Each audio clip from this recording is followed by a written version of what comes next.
we are very intentional in our marriage to strengthen that relationship because I was told many, many years ago, if you're not working on your marriage, you're working on your divorce.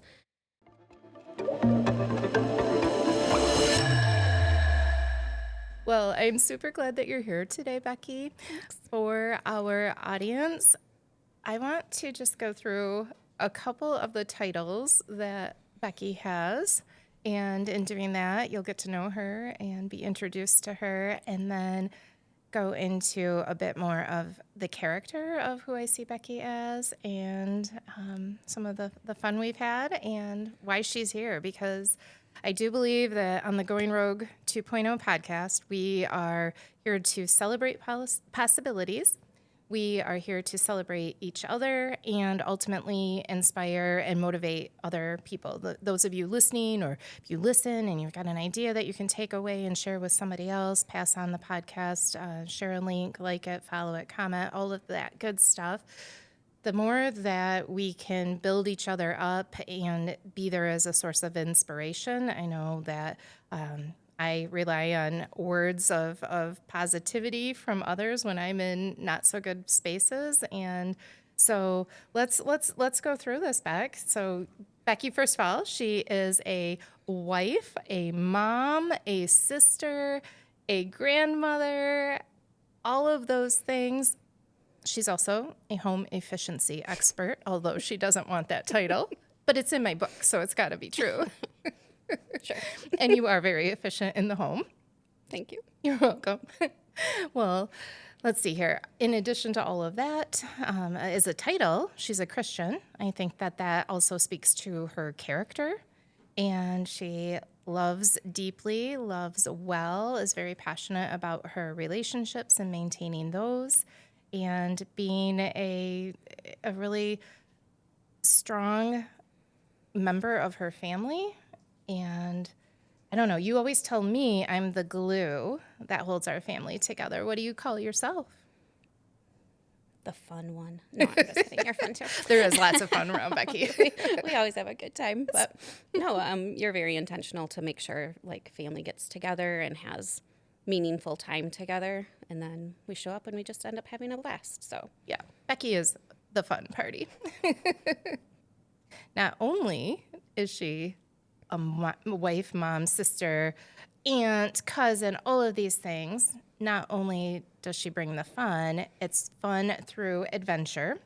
We have had the great experience and the pleasure of being able to go to some pretty cool places, which our Panama trip started that. mm-hmm.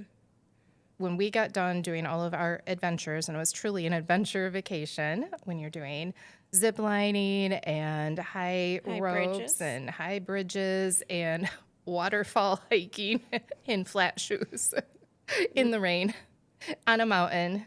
I'd say the horseback mountain riding was pretty Horseback intense. riding. That was intense. Yep, that was intense. Whitewater rafting and yes. canyon jumping. Oh, yeah. And like the tamest thing we did was we got a little crazy with trying 6 different coffees at the coffee tasting. So for all of you who might be wondering where you can do all of these great adventures, there is a wonderful mountain resort called Los Establos, and that is it's near the city of David in Panama. In Boquete. Boquete is the town. Yeah. So it's Panama to David to Boquete. Mm-hmm. Yep. So that trip started me thinking, I like doing adventures. I like doing adventures with Becky. Then we did Iceland, and then we did Florida, and we did that zip line. Remember that the ripcord? Oh, yes. Yeah, at the fun spot. Yep. That was fun Yep. and terrifying. And we did not die. So We did not I die. think it was good. I think so too. And then our most recent adventure was Ajijic, Mexico. If everyone thought we were crazy. Right. We did not get attacked by the cartel. I was like, I feel more safe there than I do in some places in Michigan. So I do too. And so anybody who's thinking about a wonderful trip to a little teeny 10-room hotel, Casa del Sol in Ajijic, Mexico. Awesome. It's on Lake Chapala if you need a point of reference. So yep, that was really fun. That was a great adventure. And it was super relaxing, just like quiet, small town. So yeah. I would definitely highly recommend. And so in all of those travels, we've had lots of conversations just like this, sitting around, visiting, maybe later at night having a cocktail or a glass of wine. And Becky, your whole life is an adventure. That's true. And through that adventure, as I look back and start piecing it all together, I really feel like you've gone rogue.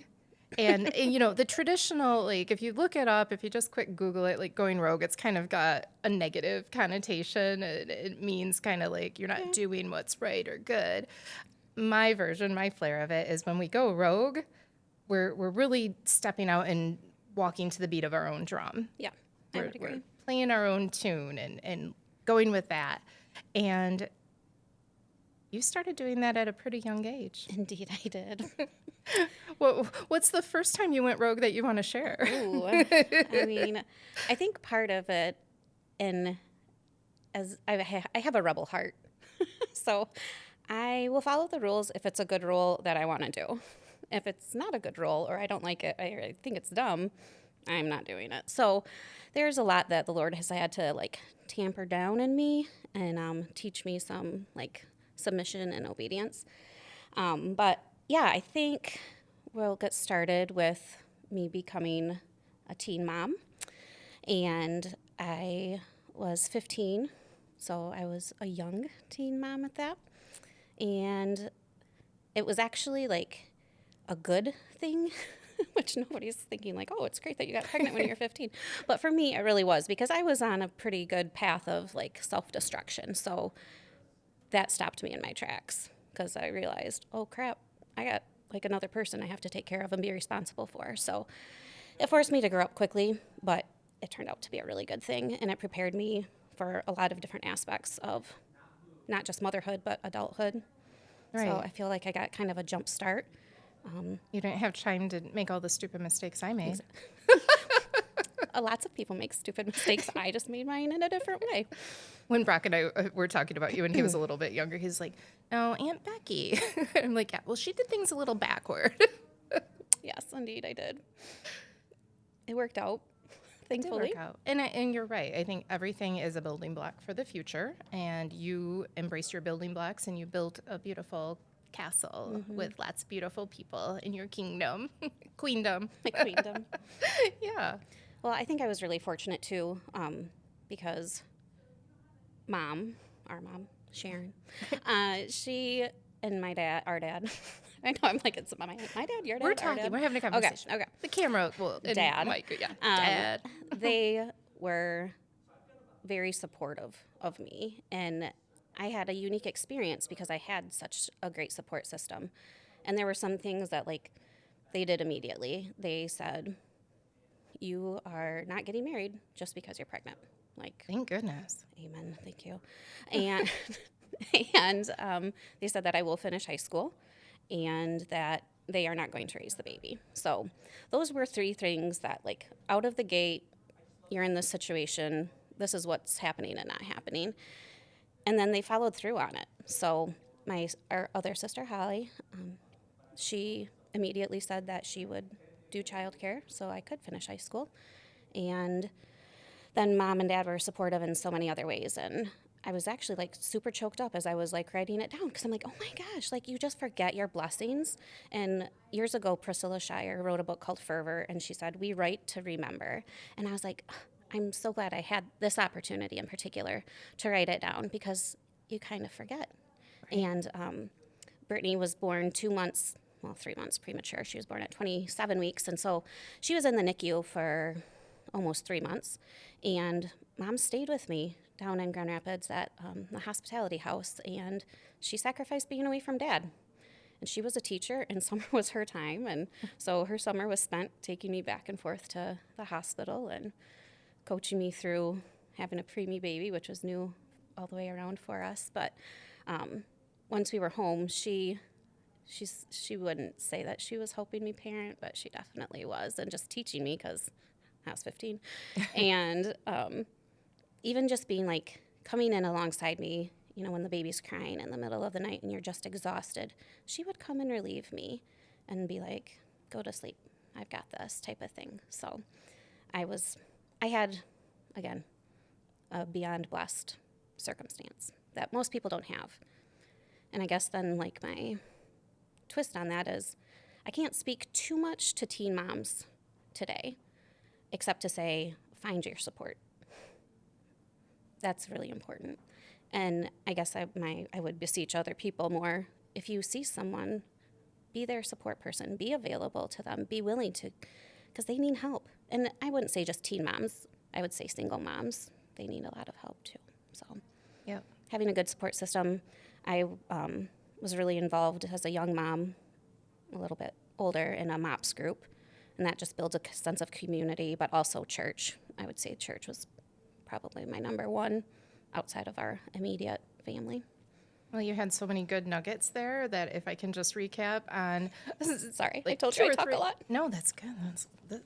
People aren't here to just watch us. So, you mentioned that you graduated. Mom and Dad made that a thing that was going to happen. I looked up the stats, so just like a quick Google search about it, depending on which one you're looking at, like 50 to 60% of teen moms don't graduate. I believe it. And so you already started with encouragement and somebody who had painted the path for you that you were going to do it, but you actually followed through and did it and were able to stay in the same school. Yep. And And the school was actually really accommodating. Like, we sat down with some of the admin, and I was able to get like an abbreviated schedule that first semester so that I could have more time. I didn't know that. So you're doing what I always tell Brock, advocate for yourself. And again, Ask I for didn't. accommodations. Yeah, and I didn't even know to do it, but Mom was the one who's like, we need to have a conversation with the school.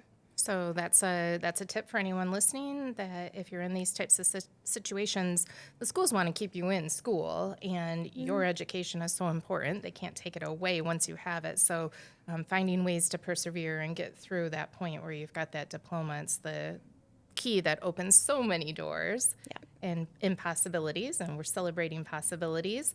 And another thing, you had said that the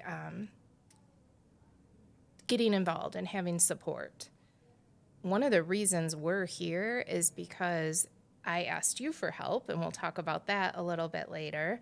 But yes, being vulnerable and just putting yourself out there and asking for help, as well as on the other side, if you can recognize somebody who might need help and just asking, how can I help you? How can I support you?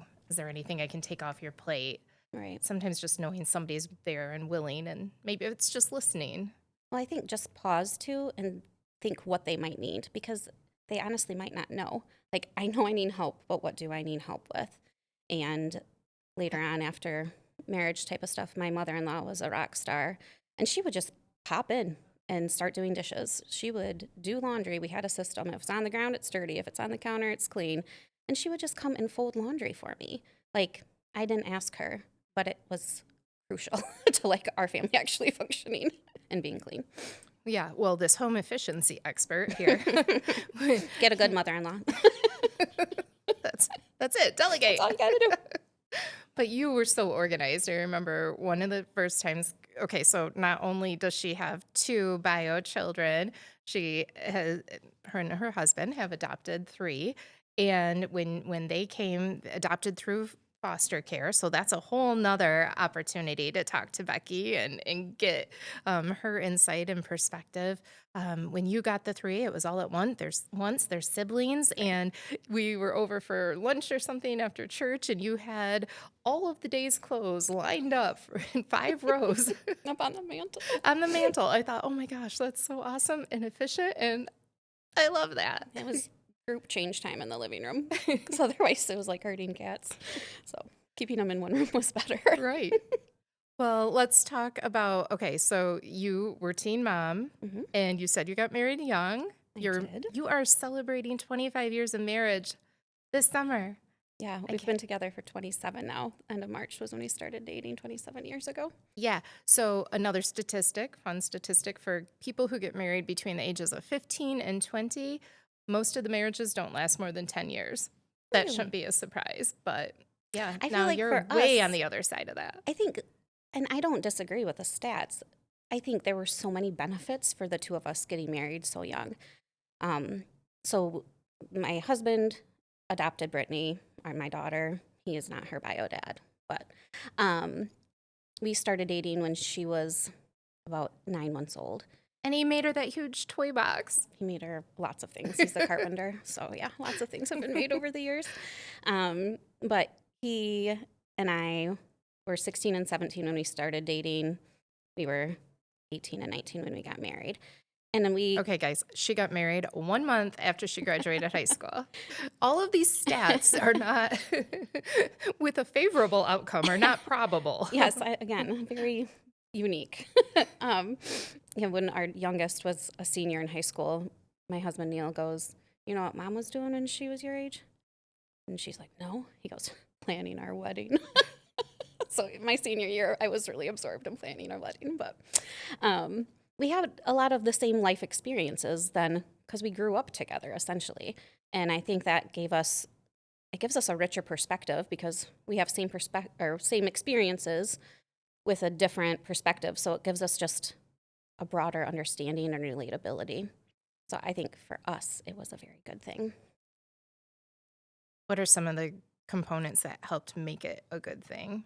There was effort. Yeah, I And think. you've got a phrase if you're not. Oh, yeah. I mean, we are very intentional in our marriage to strengthen that relationship because I was told many, many years ago, if you're not working on your marriage, you're working on your divorce. So we're like, mayday, mayday. That's not the direction we want to go. So then what do we need to do to make sure we're, quote unquote, working on our marriage? What does that look like? And I mean, there's no right, wrong answer. You have to know what each other needs, wants, and what you're capable of doing. But there's conferences, there's workbooks, there's small groups, all the things. But for us, it's being together and doing the things together so we have those shared experiences. So we always say, we're not better when we're apart. We're better together. That's beautiful. Thanks. It's true. So, what do you guys do when there's maybe a conflict or something you don't agree on? After 25 years, a quarter of a century, you've probably found some ways to deal with that. So, what would you tell our audience? Yeah, we had to figure out really early on because, like, you and Holly are closer in age. So I was like the youngest, but also kind of like an only child. And so I needed to learn how to fight fair. And Neil had to understand how I process and function. He would like to talk it out, get it done, solve it. He's a fixer. And I'm like, I need to think for a little bit before I respond because my knee-jerk reaction is probably not going to be the kindest, and I don't want to be mean or cruel. And so we kind of agreed in an argument, a dispute, like I need some cool off time, and then I'll be ready to talk about it, and my heart will be softened by that point because maybe it's a little hard at first, and then I can hear what you have to say and not just be blinded by what I'm feeling. So that's probably our biggest one. But there's definitely a place a couple different times over 25 years. I mean, when you're raising 5 kids and have the responsibilities that we both have had individually, there's going to be some times where you need outside help. And so we have sought out godly counsel 2 different times.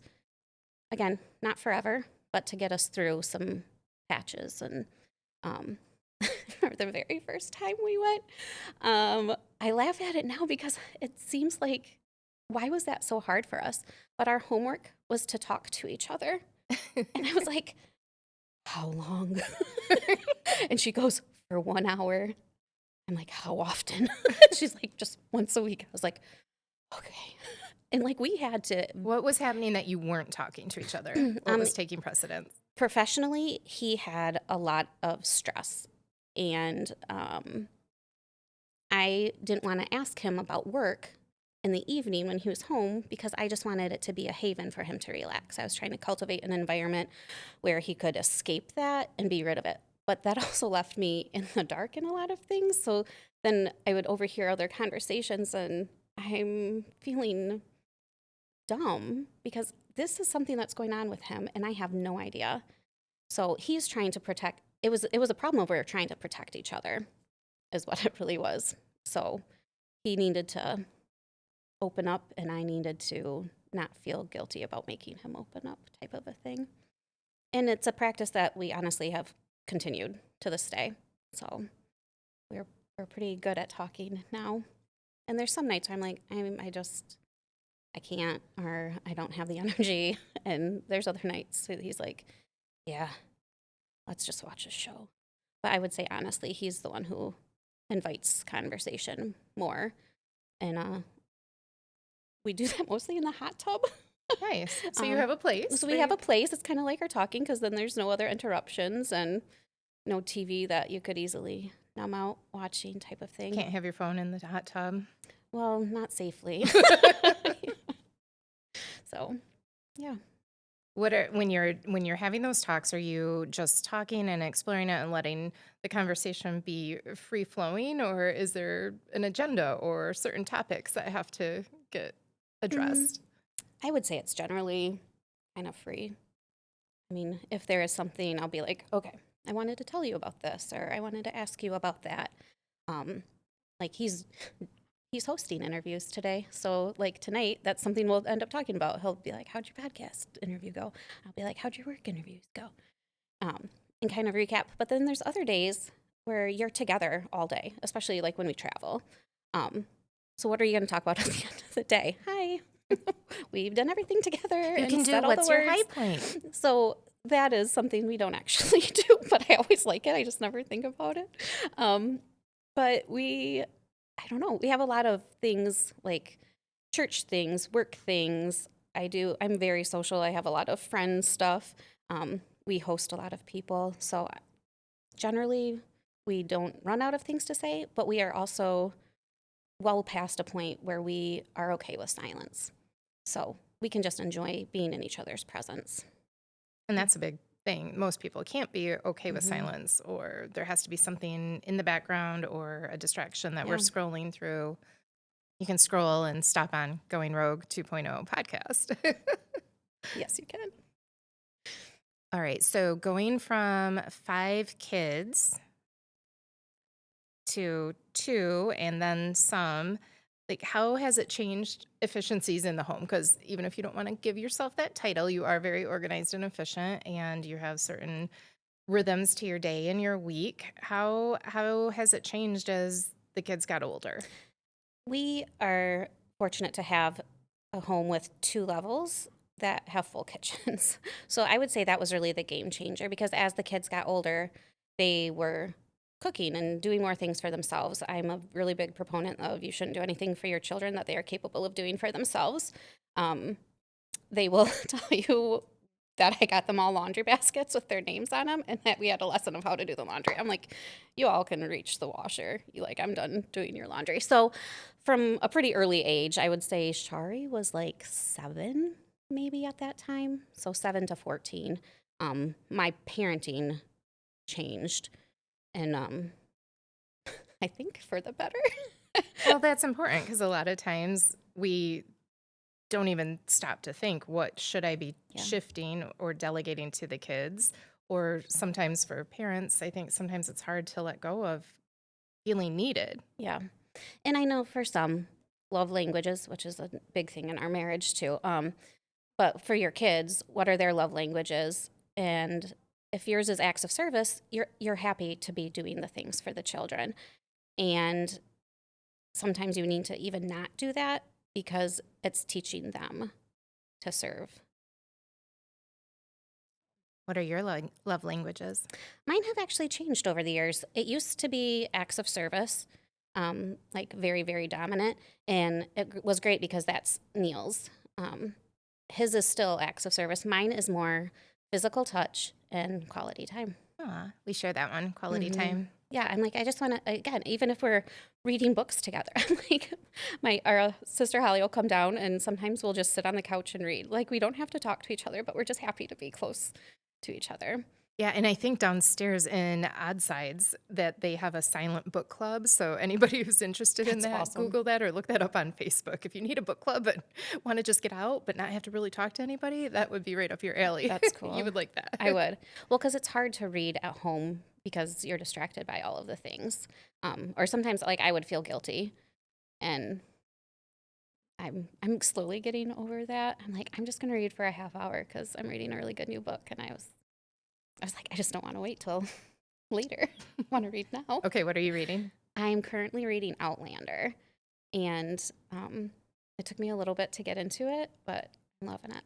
Awesome. Yeah. I just finished the first of the Sisterhood of the Traveling Pants. Oh, I'm on weren't book those 2. fun? Yeah, They so were just fun. I'll get them back to you. There you go. Yeah. All right, so 5 kids. Yes. 2, what Tyler was 2 when Yes. you got Yep. He the was 2.5. 3. So what would you say? So many people, parents, they want to have children, they can't for whatever reason. What would you say about the whole process as you experienced it by adopting through foster care? What are some of the things that people should know that would either encourage them to use that kind of a process? And what um, what should they be aware of? I would say first and foremost, it is a high calling, and it is a challenging one. But I don't think anybody thinks parenting isn't going to be challenging. So why wouldn't foster care be challenging too? I am so pleased at the amount of resources readily available now that were lacking back then. Like what? Um, well, there was no short reels or anything, which I see all the time now. Like, I wish I could remember her name, but she does like approaches to the kids and how to handle different situations because just understanding what they have gone through is pretty crucial. And I would just say find some people who have gone a little farther down the road ahead of you. We didn't really have that. So in a way, we were kind of like the pioneers and jumped in relatively blindly. And since then, I have a plethora of people who have come to me and asked for advice and have sat down with Neil and I. I would say our number one piece of advice is before fostering, before adopting. I would kind of say before having your own children, even, which was a little late for us. But make sure you know where your cracks in your marriage are, because this will expose them. So it stresses a marriage out. It just does. And like I said, we have same goals in mind, but we have different approaches of how to get there. And so then how do we resolve? I'm handling it one way, you're handling it another, and we don't agree on that. So those are important things in your relationship. I think conventional wisdom would say, oh, if we're going to start, the process of going through fostering or adopting, that there's going to be classes and resources that the organization we're working through is going to require. You're saying go above and beyond that and Oh, get yes. something Yeah. outside. Yeah, I mean, I think even the agencies probably do better now. But back then it was kind of just like the minimal, and it was the same if you were fostering or adopting, which those are different things. Definitely, if you're not planning to adopt, you need some more specialized foster training. I also think that the need is so strong. So I don't ever want to discourage somebody by saying it is hard. It has its challenges. We often talk about if we're going to do it again. So I don't know. There's a real need out there, and I just hate that there's kids that are hurting. So Yeah, that's a good why. Help make those hurts go away. Mm-hmm. So if you are considering fostering, especially if you're thinking about adoption, there are actually, don't ever go into this with a financial initiative motivating you, but there are different financial resources available, as well as tax advantages and things like that. So you can always look me up at meyersgroup.com. You can talk to your accountant if you want to. I can give an introduction and refer you out, because there can be ways that make sense for you from a financial standpoint and navigating time off with your employer and that kind of thing. There's a lot of resources like that. Mm-hmm. You because of your fostering and then turning into adoption, you now have a lovely little one. We do. Talk to us about Amari. Um, our so the three that we got was a sibling group, and our daughter had a little guy, and he is 4.5 coming up on, and we actually ended up with guardianship of him, so that was a good thing. Our daughter was in favor of that, knowing that she had some challenges of her own yet, and couldn't be the full time parent. So he's actually with her right now. He gets to see her whenever she wants, type of thing, and is able to because of work. Because you can't go to work outside the home and have a baby with no one to watch him. So she was really wise in that and made a really good decision for her son. So I'm proud of her for that. Yeah. And that goes back to my whole theme, like with money, is getting your finances in order, lining up your money and your values.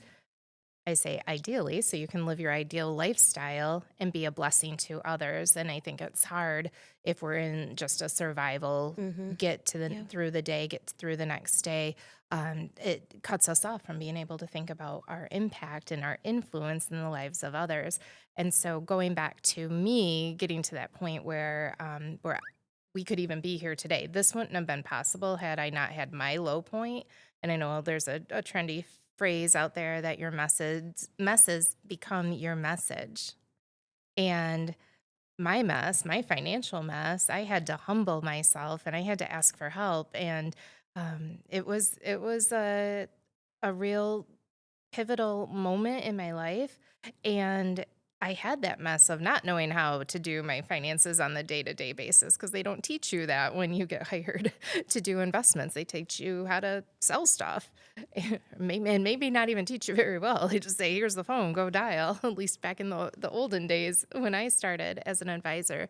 And so, Becky, because of you, when I called you and I was distraught, I don't know if you knew all the things at that point when I made that phone call to you. This is before texting.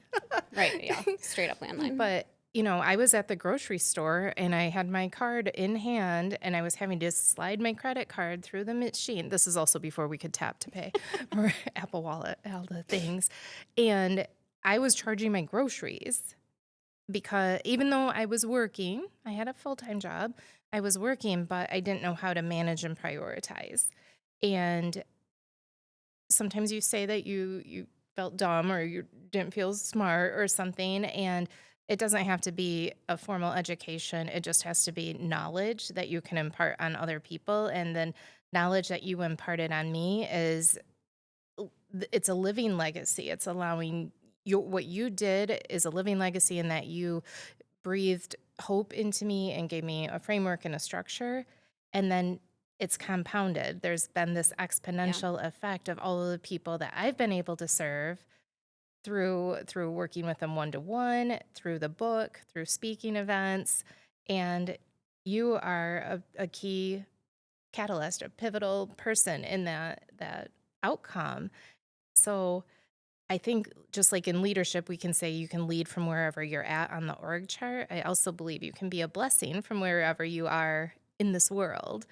And it's a lot easier if we have our mental space and our head space in the right place, and also our finances, because you can do things like you can adopt children. You don't need to have tens of thousands of dollars to do that. You can do that out of foster care.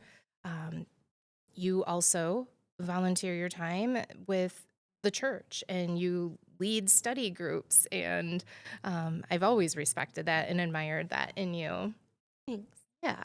And I did want to plug Wally here for a second because Wally, whose studio we are in, he has written several books. And this is one that I think if anybody's listening and wants to lead a Bible study, a small group, a ladies group, this would be a great reference point and framework for doing a study. And so I just wanted you to know there's another one because I'm all about introducing ideas. Some will call it bossy, but I'm really just an idea generator. Right. No, that looks like a great study. And I just think the rampant anxiety and depression that the younger generation is facing, it's heartbreaking. And I go back to, but do you know who you are? And I think we look around and we see a lot of confused, hurting people, and they need the truth. And we are not doing them any service by not speaking and encouraging them without condemning them. And that's a fine line to walk. Yeah. How would you navigate that? How do you have a tough conversation without having a sense of condemnation come over? It requires you to really be humble and forthcoming that I am no better. I have plenty of my own flaws, and I need Jesus just as much as anybody does. Can't do it on our own. Yes. When I remember when I was a couple years into being an advisor, I just remember praying the prayer, God, if you want me to be a financial advisor, please put the people in front of me that I can help. Mm-hmm. And that was another way of asking for help. That was after you helped me. I asked you before I asked God, so that was probably my bad. But he knew how everything was going to play out. He is just so good, and he has it all figured out, and we can't surprise him. I am a planner. I used to have the old school big daily planner, and man, I love a meal plan because heaven forbid we should not know what we're eating. She is my sister. Yeah. Mm-hmm. I like food, and I just like to know how the day is gonna go, type of thing. And I just feel like I get more done that way. But what I have really learned over the years is to be flexible in my planning. And there's some scripture verses that have gone along the way about we can plan our steps, but the Lord determines it, type of thing. So I feel like as long as you can have like a framework and you're willing to go rogue if the Lord is calling you. Yeah. And you just shuffle and reprioritize. Yeah. And then And some of those aren't even important. Like the Yeah. things that you think are so important, they get shifted. Like, oh, that didn't matter at all. Yeah, if something's on my to-do list Yeah. for weeks after, then Get rid of it. probably is something that can go in the 86 file. Yeah, exactly. All right. So you have 25 years wedding anniversary this summer. Mhm. Have you guys made a plan? Yes. Speaking of planning. Yes, we're going to actually go in November to a sweet little island I've been wanting to go to for a long time. So Do you get to say what it is? I can. I feel like it's braggy, but I've been wanting to go to St. John for a really long time. And so we are actually going to stay on St. Thomas and then do a little day tripping around the islands. Okay, good. I'm going to give you a book to read. It's about St. Croix, or it's set in St. Croix. It's not about St. Croix, really, but all of those 3 islands are all linked together. So super fun. Yeah, I'm looking forward to it. Good. All right. Any other tidbits, ideas, or ways in which you've gone rogue that you think can inspire our listeners? I didn't know this was going to be a question. I like to surprise you a little bit. To surprise me, I think I have gone rogue in home efficiency thing a little bit. I think as a young mom, like having Brittany when I was 15, and I was afraid of people thinking I was a screw up and a failure. So I strove really, really hard to prove that I wasn't. And that carried over then into being a young mom and being super involved with everything at school and moms groups and church. And like, I just felt like I had to prove myself. And I don't really know how he did it, but somewhere along the way, the Lord was like, you can relax a little bit. You can have some fun. You can take your foot off the gas. Yeah, you don't have to go Mach 90 all the time. So I do funny little things to challenge myself, which has actually worked out kind of awesome. I started leaving dishes in the sink. What? What happened? Neil did them. So he will do the dishes almost all the time now. And he is pretty good. I can't complain about him at all. But I always used to do the laundry. He does his own laundry sometimes now. Not all the time, but he does stuff because, again, it's the acts of service. So I might not, because I told him, I'm not stressed about the laundry, babe. He's like, well, I can do it. And so that is his showing me love type of thing. I'm receiving it. I know that's what he's saying. So, Yeah, he vacuums even. Get a cordless vacuum. Okay. These are all really good Yeah, tips. yeah. Stop doing the dishes, Stop ladies. doing the dishes. My excuse is I can't do them because I just got my nails done, That's funny. even when I didn't get my nails done. Oh, that's naughty. Well, if I do my nails. Yeah. If they're done. Yeah, the cordless vacuums have a light on them. It's very satisfying. So it's fun for everyone. That's right. Mm-hmm. Okay, I remember this goes back a while, maybe 10 years, away you went rogue. Okay. So anybody who wants to practice discipline and or be able to redirect some financial resources maybe to an area that needs to be redirected, you went a whole year without buying clothes. Oh, Remember that? yeah, that was like 15 years ago. So That was a long time ago. where were you at? Why did you make that decision? I think I don't want to be a materialistic person. And the truth was, I had plenty. And I just thought, can I do it? Can I discipline myself to not purchase anything for a year? Which I did not make quite the full year because that in December, Neil's like, let's go shopping because he was like so proud of me. So that was fun. But yeah, we have plenty. So I think some of it is like a greed part of it. Some of it is a scarcity mentality of like, I just need one more, but we don't really. That's why sometimes I end up with 3 of the same shirts, just in different colors. Yeah.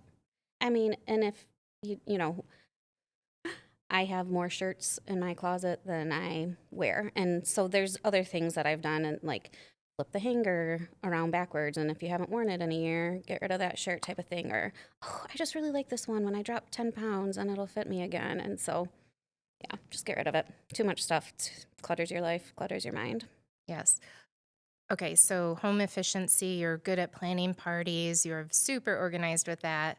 Why don't you, in case anybody is getting ready to host a graduation open house, let's talk about the menu for Shari's open house. That was fantabulous. What did we do? Waffles and I was on the waffle station. yes, you were at the waffle station. And then we had fried chicken tenders. Yeah. Cheesy potatoes.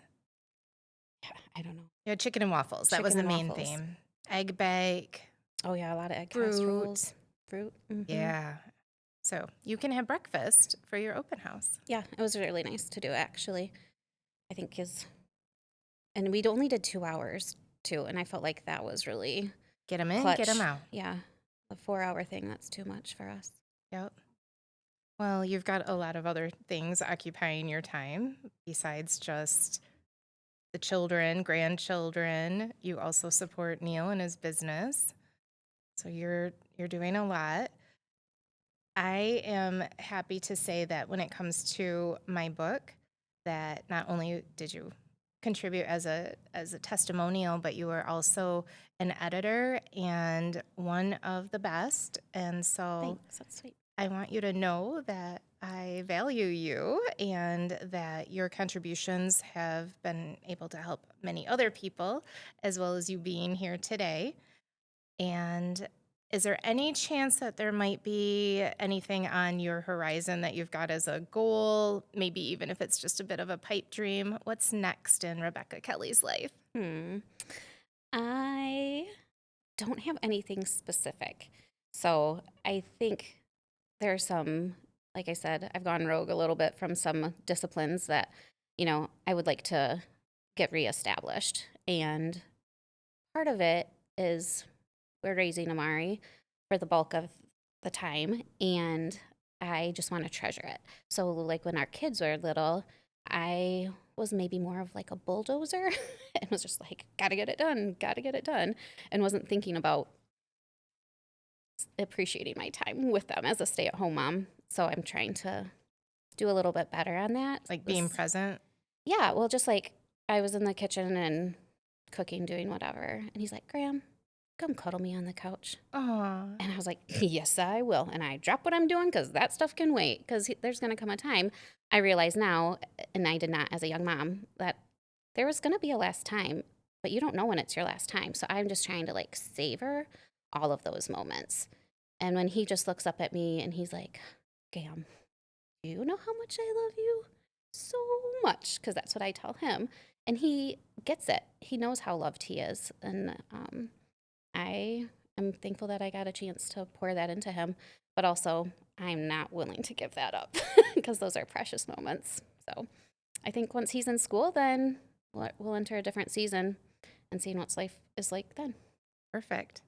Well, if anybody listening wants to drop Becky a line to just say hi, maybe ask her a quick question, you'll be able to email her. Her email is going to be listed in the show notes, so feel free to use that. And I just want to thank you for going rogue basically your entire life, probably longer than you haven't, because you've been a blessing to me and I value that. And I know you've been a blessing to many other people, and the blessings aren't done. And just a reminder that other people are here and available to bless you. And that's what makes the world go round is love. And blessings don't come from a place of hate, they come from a place of love. And so I love you, and I'm really glad that you were here on the podcast today. Thanks. This was fun. Welcome.